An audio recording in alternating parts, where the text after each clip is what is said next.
శ్రీధరంపూర్ క్షేత్రంలో అంతమంది గురువులు ఉన్నారు కదా!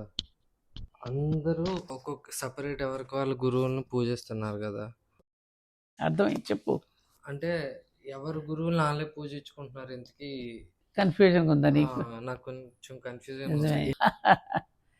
అదేలే, నాకు అర్థమైందిలే నీ సమస్య. వీళ్ళందరూ ఇది అసలు సిసలైనటువంటి నిజమైన గురువులు, అవతార పురుషులు. ఇది పుణ్యభూమి కదా నాన్న, ధర్మభూమి.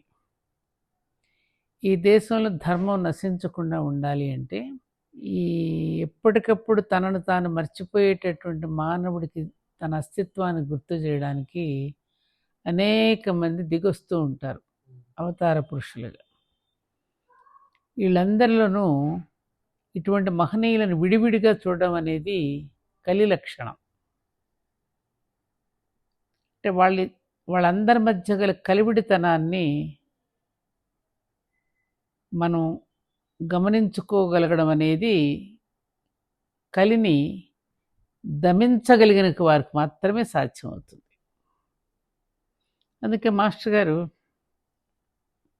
గురు పూజలు చేస్తే మహనీయులందరినీ ఒకచోట పెట్టేవారు ఫొటోస్. ఆ విడివిడిగా కనపడుతున్నది ఒకటే, వేరువేరు రూపాంతరంతో కనిపిస్తున్నారు తప్ప ఒకటే గురుసత్తా అనేది. అవతార పురుషుడి యొక్క లక్ష్యం ఒకటే.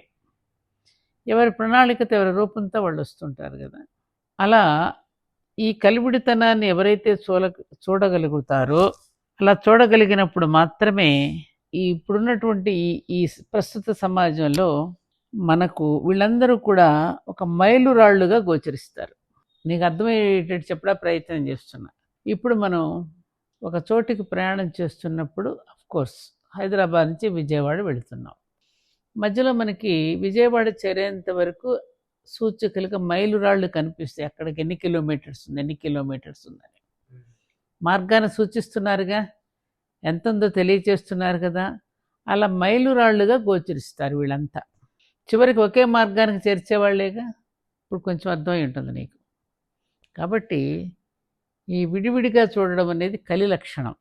వీరి మధ్య ఉన్న కలివిడితనాన్ని అర్థం చేసుకోగలిగితే మనం చేసే జాతి పునర్నిర్మాణానికి ఒక చక్కని దోహదం లభిస్తుంది. ఎవరికి వాళ్ళు ఏంటంటే మా గురువు గొప్ప అంటే మా గురువు గొప్ప, మా గురువునే పూజించాలంటే మా గురువునే పూజించాలి అనేటటువంటి ఒక మూర్ఖత్వం వచ్చేస్తుంది. అది పొరపాటు, కలి లక్షణం.